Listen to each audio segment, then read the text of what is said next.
Hi friends, ரொம்ப நாளாகவே என் பொண்ணுங்க வந்து பன்னு பிரெட் எல்லாமே வீட்டில் ரெடி பண்ணி கொடுக்க சொல்லி கேட்டுக்கிட்டே இருப்பாங்க. நான் தான் ரெடி பண்ணுறது இல்லைங்க. இருக்க வேலையில் நம்மளுக்கு வந்து கேக் மேக்கிங்கு குழந்தைங்க இதுலேயே வந்து டைம் போயிடுது.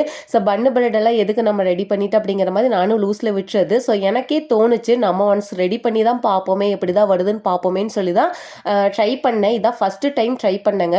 மாவு பிசைஞ்சதெல்லாம் பார்த்தீங்கன்னா நல்லா தான் பண்ணியிருந்தேன். ப்ரூஃப் எல்லாமே ரொம்ப சூப்பராக ஆயிருந்துச்சு. பட் அந்த செகண்ட் லெவல் வந்து கரெக்டாக பண்ணலைன்னு எனக்கு தோணுது. என்னன்னு கேட்டிங்கன்னா, பன்னு ரெடி பண்ணி வந்ததுக்கு அப்புறமா அதனுடைய டாப் அண்ட் பாட்டம் பார்த்தீங்கன்னா லைட்டாக கிறிஸ்பியாக இருந்துச்சு. அதனுடைய உள்ளுள்ள ஸ்ட்ரக்சருமே பார்த்தீங்கன்னா பன்னுக்கான ஸ்ட்ரக்சராகவே இல்லை. அந்த சாஃப்ட்னஸ் வந்து கொஞ்சம் டிஃப்ரெண்ட்டாக இருந்துச்சு. கடைசியில் பார்த்தீங்கன்னா பன்னு செய்ய போய் அது வரிக்கையாக மாறின கதையாக தான் மாறிடுச்சுங்க. சின்ன பொண்ணு தான் கிண்டல் பண்ணிகிட்டே இருந்தாங்க, ஏமா பன்னு செய்ய சொன்னால் ஏமா அணுகுண்டை பண்ணி வச்சிருக்க, யாரையாவது அடித்தா மண்டை உடஞ்சிருமா அப்படிங்கிற மாதிரி கிண்டல் பண்ணிட்டு இருந்தாங்க. சரி, இது ஃபஸ்ட்டு ட்ரையல் தானே, நெக்ஸ்ட் டைம் பண்ணும்போது இந்த தப்பெல்லாம் திருத்திட்டு சிறப்பாக செஞ்சிட வேண்டியது.